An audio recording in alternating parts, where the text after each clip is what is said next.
Omni, the real ET. SETI, search for extraterrestrial intelligence.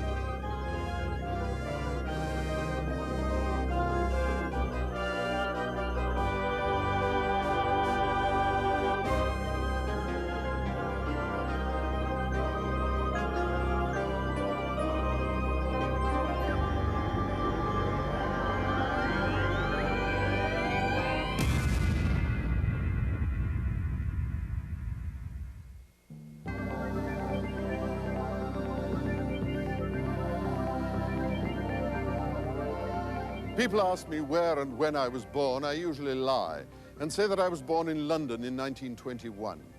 The truth is, I was born nearly 18 billion years ago in the bursting center of a dying star, and so were you. Hello, I'm Peter Ustinov.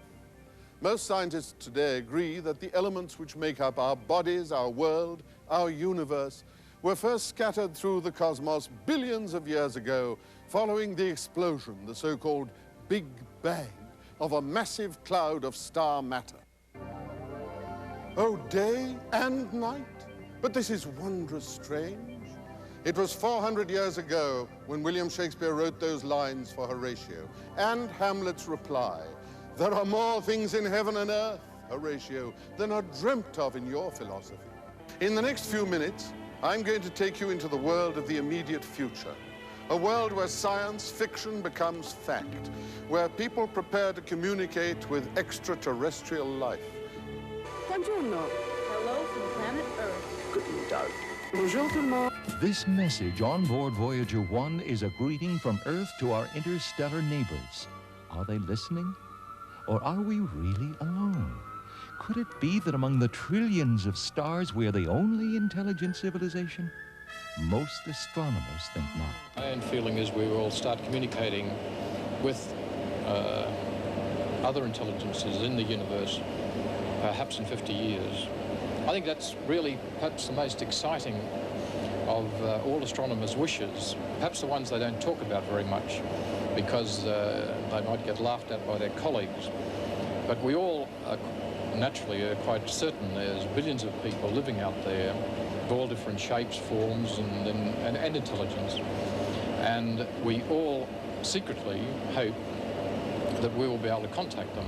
In 1974, a powerful signal was sent into space, deliberately, hopefully, in search of extraterrestrial intelligent life. It came from the largest single telescope in Arecibo. Well, this is Arecibo, the world's largest dish-type radio telescope, set in the lush green valleys of Puerto Rico in the Caribbean. Well, for some years now, the telescope, which is operated by Cornell University under a contract to the American National Science Foundation, has been studying natural radio emissions from various parts of the solar system, as well as from more distant points in the galaxy and far beyond, from the remotest corners of the known universe. The signals they're receiving at the moment are part of a monitoring program called SETI, the Search for Extraterrestrial Intelligence. Although there's been nothing this or other sophisticated monitors have picked up so far to indicate life on other planets, many scientists feel sure it not only does or has existed in other parts of the universe, but that our own destiny, the destiny of the human race, lies out there. The question of intelligent life in outer space is the great unanswered problem of science, I think. I mean, there's been tremendous debate on it. We don't know the answers. It's become like a theological argument now. And scientists are polarizing. One group says, well, obviously there's a great deal of life and intelligence in the universe. Another minority group, but I think it's probably growing, saying that, no, we may be the only intelligence in the whole cosmos. But either idea, of course, is fantastic. Scientists use this rather formidable-looking formula, which includes such things as the rate stars form in our galaxy, the number of stars having planets, and the fraction of planets on which life could start, to estimate the number of probable technological civilizations in the galaxy. Current thinking puts it around 1 for every million stars in the galaxy. But as there are some 200 billion stars in the Milky Way alone, that means a possible 200,000 other civilizations. At this moment, The vast reaches of intergalactic space could well be filled with communication signals, signals originating in the far corners of the universe, signals that we still cannot hear. But when we do, will we be able to penetrate the language codes now beyond our comprehension? And what about the UFO sightings reported since the 40s? By now, a startling number of people claim to have seen flying saucers. Hundreds more were terrified when abducted by little aliens. They all described the same gray-skinned, 3-foot-high creatures with huge black eyes. And while aboard, many recall medical examinations. In 1952, this Air Force pilot chased an unidentified object too high, crashed, and was killed. But the Air Force has investigated extensively the Project Blue Book and declared no evidence. Recently, another horrifying close encounter. This young man, Travis Walton, driving home with 6 fellow lumberjacks in Arizona, saw a glowing paneled object. When he investigated, his hysterical companions saw him zapped and lifted by a flash of light to disappear with a UFO. Missing 5 days. When found, he remembered a painful exam and drew the same chalky, enormous-eyed little being. Is this mere coincidence, conspiracy, or communications from out there?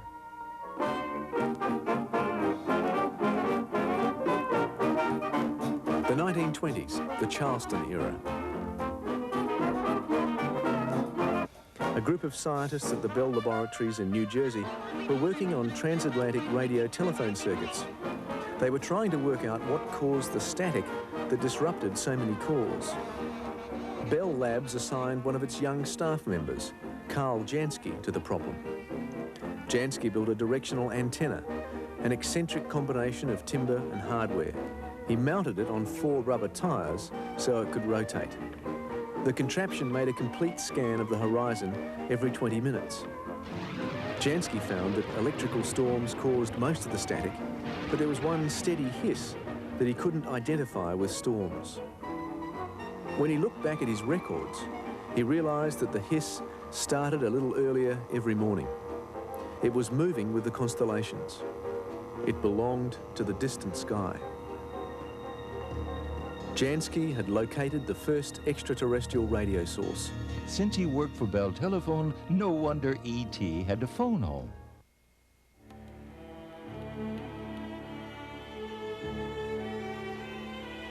The first telescopes from the 17th century were optical, of course. Today, they can see infinitely farther. In the past, we could climb to the top of the tallest mountain, set up a telescope, and study our nearest star. Today, we can take our telescope right to the very edge of space, where the air is so much thinner and the view incomparably better.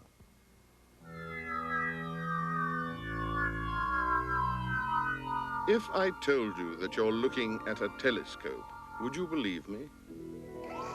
Well, please believe me. It has been called a telescope with wings, a complete astronomical observatory operated by NASA, which flies among the eaves of the Earth's atmosphere to bring us information we've never been able to acquire before. The heart of the observatory is this 36-inch reflecting telescope that's held steady as a rock in flight by computers and by bearings that float it on a stream of compressed air. Okay, now general procedures once again, for those who've flown many times, remind you again, be sure you take your oxygen mask with you. The first thing to do when you get on the airplane is to connect it and check it out. Today's flight is taking off to study our nearest star, the sun. This trip will focus on the chromosphere, a thin layer above the visible surface of the sun that we know little about.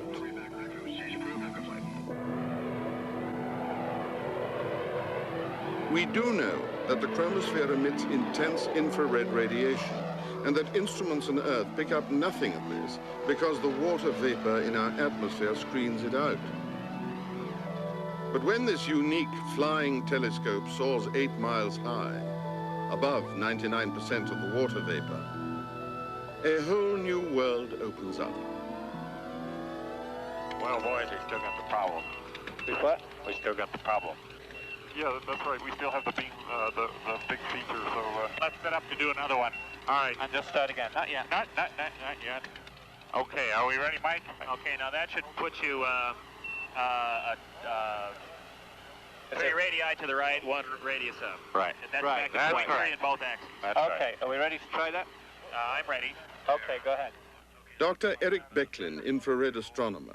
We could find something totally unexpected in which will just change people's theory on the upper atmosphere of the sun. This is a wavelength region at a resolution that no one has looked before, and it could just change how we view the sun. Dr. Michael Werner from NASA. One is the part of the sun that we're exploring is the region where the energy is pumped up from inside the sun out into the corona, and it's the corona that produces the solar wind, which influences our communications and our climate here on Earth. So it's possible that we may learn something important helping to understand those processes. This is the only instrument at this time that can do this experiment. These scientists are, in their own way, pioneers, often working with instruments they've designed and built themselves. That's the center of the sun. All right, fine. Well, let's ascribe a reason for that now. The reason was we screwed it up, okay?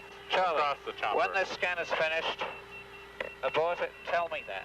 Let's get ready to go. You know, we have only about 3... Don't worry about it. Just keep going. Okay. We'll just start the scan. We'll just take the beginning of it again. Okay. Is it, okay? Go again. Stand by to mark. Good work, Ian. Yeah, very nice. What's the scan number there? This is 16, Mike. Good. Mark. All right. This raster routine is really pretty slick. Yeah. Now that it's far above the water shield in the Earth's atmosphere, the telescope receives infrared radiation from the sun that no telescope on Earth has ever seen. New information shows us that the infrared sun is actually larger than the sun that's visible to the human eye. It's amazing, isn't it? Yeah, it looks really odd. Hey, what's that? Oh, that's the filter. Good. There it is. There it is. Just give me a second. Don't get this. This is really good data.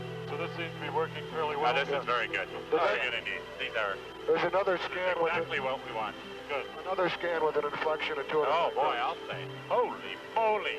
This has been very exciting. We knew because whenever you go into a new wavelength region, say angular resolutions, you always find out something new. So we're very excited about these results. Such flights renew our perspective and constantly redefine the delicate balance which exists in nature. Now, that's one way to study our nearest star. In the future, we may shed even more light on our sun. The other way to study stars is listening, not looking. Towards the end of 1984, in Southern California's Mojave Desert, the 26-meter Goldstone radio telescope, operated by the Jet Propulsion Laboratory as part of NASA's Deep Space Tracking Network, was hooked up to a new kind of radio receiver, the most sophisticated apparatus for receiving, analyzing, and processing radio signals ever built. It could monitor 74,000 separate narrow-frequency channels of the radio spectrum simultaneously. Linking many of these new multi-channel spectrum analyzers together through a powerful computer in the future will produce the effect of monitoring up to 8 million radio channels at once. It will have the ability to not only separate the cacophony of radio noise that emanates from all parts of our Milky Way galaxy, but to listen specifically for one which might indicate that it was a signal generated by an intelligent life form. Well, the chances of hearing anything soon are remote, but the spirit of the whole search is to, of course, find out that first bit of information. We can't communicate because, let's say they're 1,000 light years away or 10,000 light years away. It would take 20,000 years to have a conversation. It's a little too long. So instead, they're going to broadcast that signal. Number one, that'll teach us that someone else is there. And number two, they will probably send information from a civilization which is thousands of years more advanced. What an opportunity for the human species. I think it is that drive to know what's on the other side of a hill that is going to take us not only into the near reaches of space, but to the far reaches of the solar system and even across the interstellar deep to nearby stars, to distant stars, and even across the whole span of the galaxy. Is the human species a single planet species, or are we a multi-planet? Can we make it anywhere else? Are we on Earth forever, or is this the transition to going elsewhere in the solar system and peopling ourselves in other places? And what's probably more important, do we have any choice? By 2035, the world's population will be around 10 billion. By 2060, approaching 13 billion. That's more than 3 times our present population. This enormous population growth and our profligate use of the world's finite resources will, according to an increasing number of scientists, force us to look outwards into space as the only viable means of widening our horizons, creating genuine progress, and improving the quality of life for hundreds of millions of people in the underdeveloped countries. Now that we've begun to run out of natural resources here on Earth, it's time for us to turn our attention to the vast reaches of space. In the old days, prospectors rode out to their claims on mules, but in the near future, they'll be riding to the planets on space shuttles like this one. Tonight, I am directing NASA to develop a permanently manned space station and to do it within a decade.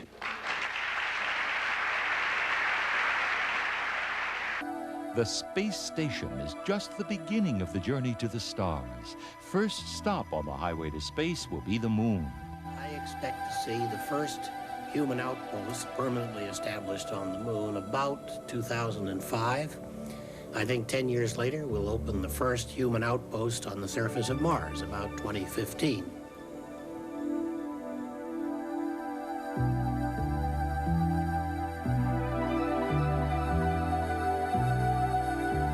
The trip to the moon will begin with the aerospace plane, a ride from Earth up to the spaceport. From the spaceport, a ride in the space tug to the moon.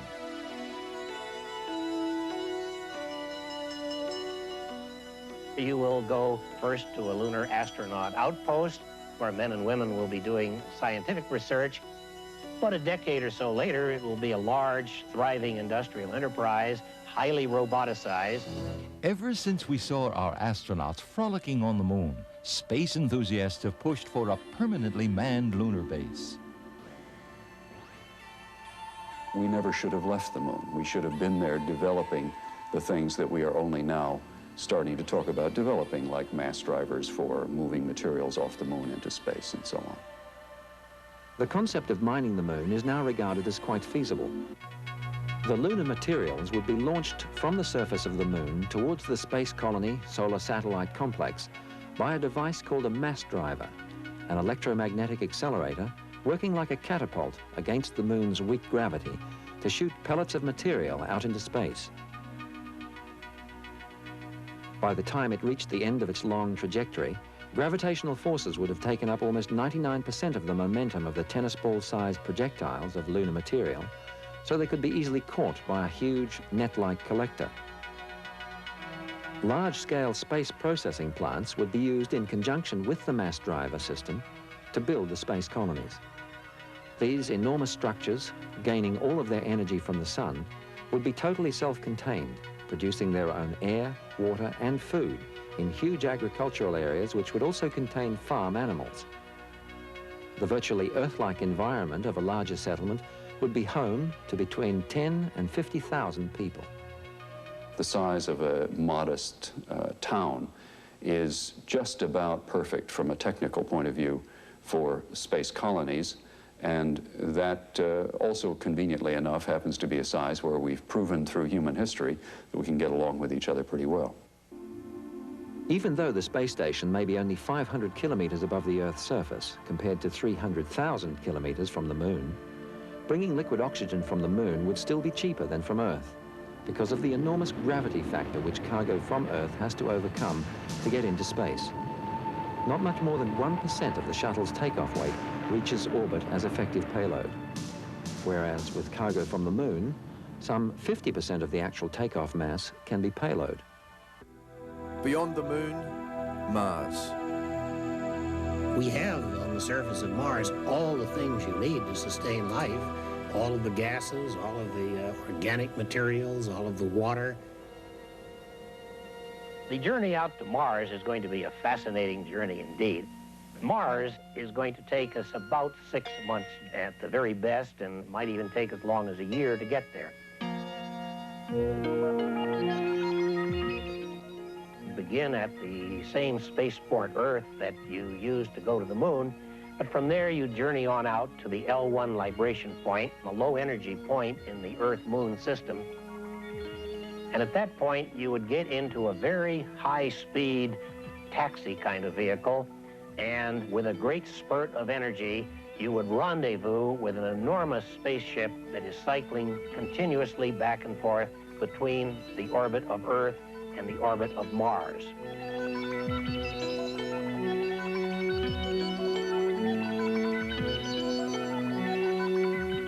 The next 6 months, you would be living aboard an artificial gravity, closed ecology, life support system vessel that would be very much like an oceanographic vessel on Earth.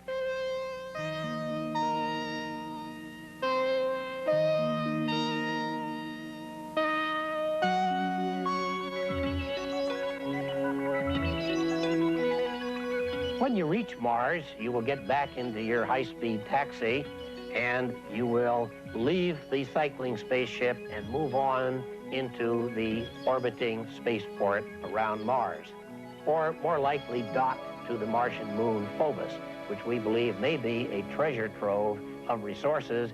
And these resources no doubt attract the Russians, who are far advanced in planning a trip to the Martian moon and have invited us to join them on this historic voyage.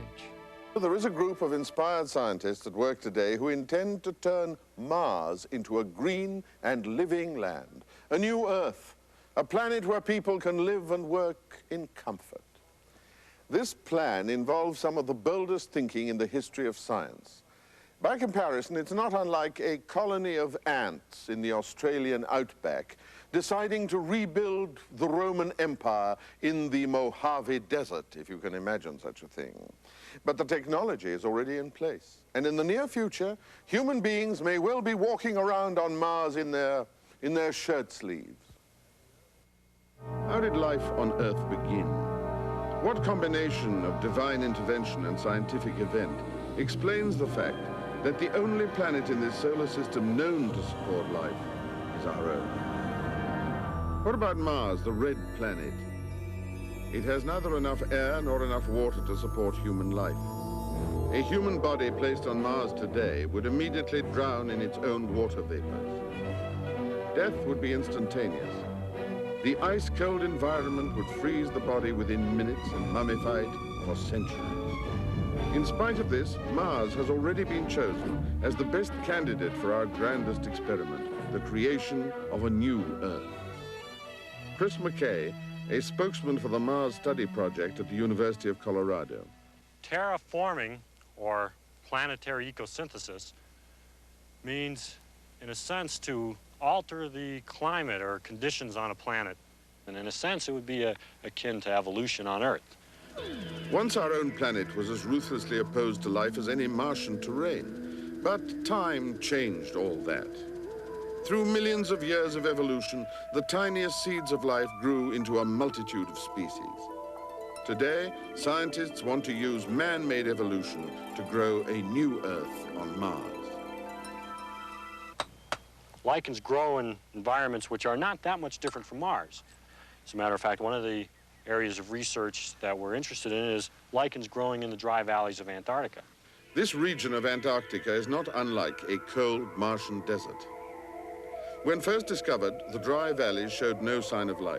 One way to go about the research, in particular studying the organisms which would be required, is to simulate Mars in conditions in a jar, Mars jars. First, Petri dishes with test microbes are put into the so-called Mars jar. Then all of the Earth's air is removed. McKay is looking for the organisms that can begin the terraforming process on Mars. These tiny white colonies of bacteria, nurtured for weeks in McKay's Mars jars, might do equally well on Mars itself. Russian research supports McKay's findings. Scientists there have, in a simulated Martian environment, kept ants and several other species of insects alive for weeks, and grains such as oat and rye for months, although they became sterile. But there is yet another critical problem: water. Volcanic eruptions were probably the original source of water on Mars. With each eruption of lava, water vapor is spewed into the atmosphere. And it is water which is necessary for life. Before the first Mars landing, scientists speculated about what life might be like without liquid water. They thought that life forms on Mars could have evolved in peculiar ways. For instance, silicone shells for protection from radiation, or peculiar tubular ones, or strange leaf-like plants of unusual colors. Or an ice eater with fine root-like tendrils searching the permafrost for that frozen water. Even more bizarre, a rock eater, a huge sprawling organism that digests the water and spits out the rock. To make the red planet turn green, we must learn to grow food there in a farm with no gravity. Comprehensive experiments have been carried out to test the ability of food plants to grow in artificial gravity and artificial light, both for space settlements and for the long interplanetary journeys required to reach Mars. At the Epcot Center in Florida and the Kennedy Space Flight Center at Cape Canaveral, researchers at NASA's Biological Science Division have developed a system of confusing plants about gravity so that they grow horizontally instead of vertically. The product that Mars really has is scientific knowledge, what we'll learn about planets in general, about Earth, about the origins of life and the role that the solar system played in the origins of life. That's really the product, is scientific knowledge. And that knowledge is what will make possible the eventual expansion of the human race into the remotest corners of the galaxy. When we want to trek out to visit the stars, what kind of ship will explore this vast black ocean? This may all sound like science fiction, but there is science without fiction to back it up. One of the earliest and most viable designs for a starship has been the British project called Daedalus, which would get us into space by a series of small nuclear explosions. The physics and the engineering are already within our grasp. One promising American design comes from Dr. Forward, a laser sail. The reason I dreamed this up is I was writing a science fiction novel, which won't be out till next year. But in that novel, I wanted to find a way to get my people to the stars in a scientifically accurate way. This laser sail would be 300 miles across and would carry a payload on the back. In fact, the payload would be so small you couldn't see it. After all, this is 300 miles across. Even a very large building would be lost in this sea of aluminum. The way we build this out in space would be to take a very thin plastic sheet and spray on it a very thin layer of aluminum using a robot machine, probably, that just evaporates the aluminum on. The plastic is chosen so that after a week or so, it evaporates away in space, leaving just the film. This sail, once it got up to speed, would then travel to the nearest stars, let's say Alpha Centauri. What will it look like to go through space at close to the speed of light? At these speeds, the major effect that we'll see are the color changes. As it traveled out towards Alpha Centauri, the light would slowly change color. The energy in that sail that you've put in with the laser beams is more energy than would be produced on the Earth in a whole year.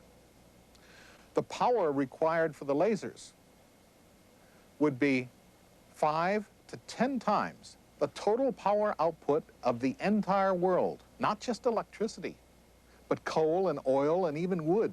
Once we've been around the world a few times, we realized that there wasn't any new place to go, and the only place we could go is out. It's the new frontier.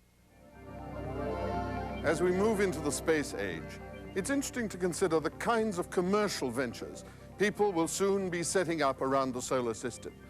Although cigar stores on Mercury and hamburger stands on Mars are probably, should I say, hopefully a long way off, human beings are even now beginning to explore the enormous commercial possibilities of space.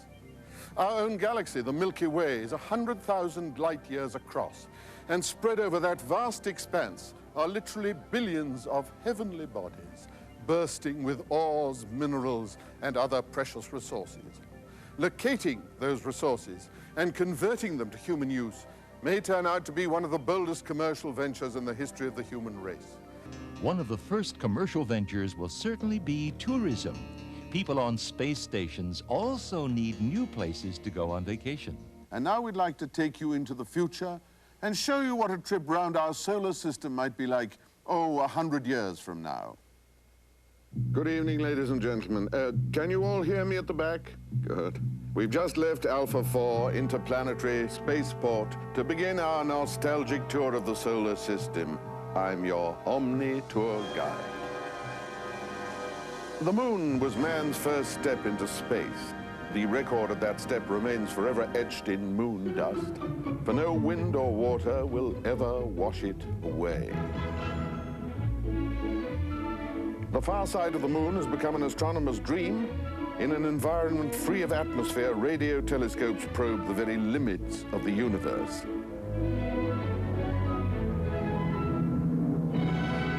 On to Venus, the morning star.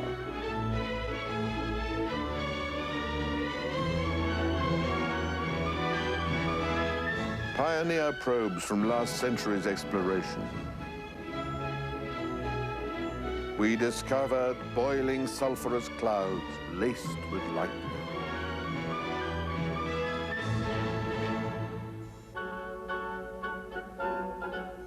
Our probes landed on a surface hot enough to melt lead. Visions of hell and damnation. No, lady, that's not a quote. I made that up. Plans are now underway to convert the atmosphere and build an Earth colony on Venus. Oh, there's quite some traffic tonight. It must be Friday night up here. Oh, Mercury, child of the sun. Hot, desolate, its year is 88 days long. But the sun only rises twice each year. Far beneath the surface, our huge industrial robots are silently mining the incredible mineral wealth.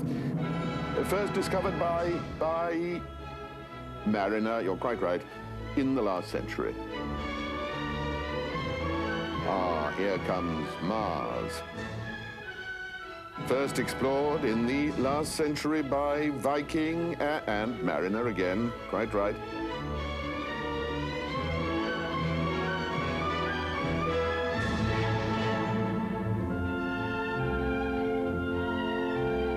Olympus Mons, 3 times the height of Mount Everest.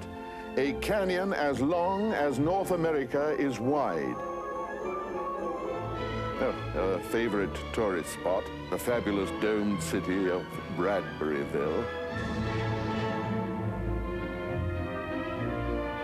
As we leave Mars, we can see that same enigmatic face staring at us.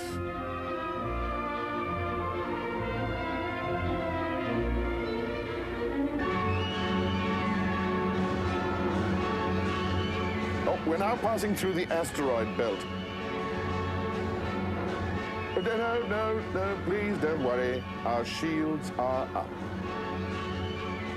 And there is, yes, giant Jupiter, which the fragile Galileo probe first visited in the 1990s, passing through its delicate ring of microscopic dust, sampling its gaseous surface. The great red spot, larger than the Earth, an awesome hurricane storming for centuries. Next, Saturn, jewel of the solar system. First visited by ancient Voyager. Right.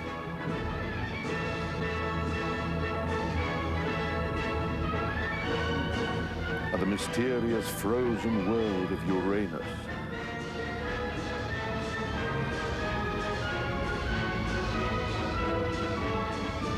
Neptune. Now we are nearly 3 billion miles from Earth, hurtling past the last of the giant planets with its frigid seas of liquid hydrogen. Pluto. From here, the sun appears a flat, dim disk in the frozen sky. As we turn back to Earth, we leave behind limitless worlds of resources, adventure, and endless possibilities. Kindly remember the guide as you leave. Thank you. The whole story of human civilization has been one of exploration and discovery, and that's what's made us what we are. And if we stayed in one place, we'd have probably become extinct. We have to go out into the universe to open up other possibilities, to get round the barriers to growth which exist on this Earth. The second is the overall safety of the human race. I think it's very important that we be outside this nuclear-filled pressure cooker that we're in, and we get people out and living far away and dispersed from the Earth so that no single catastrophe could wipe out the human race. There are many reasons why we should spread ourselves, at least over the solar system, occupy the whole of solar space, and develop new cultures, new societies, enrich the human species. Leaving this planet to explore the universe is as important in the evolution of mankind as our progress from sea to land was millions of years ago.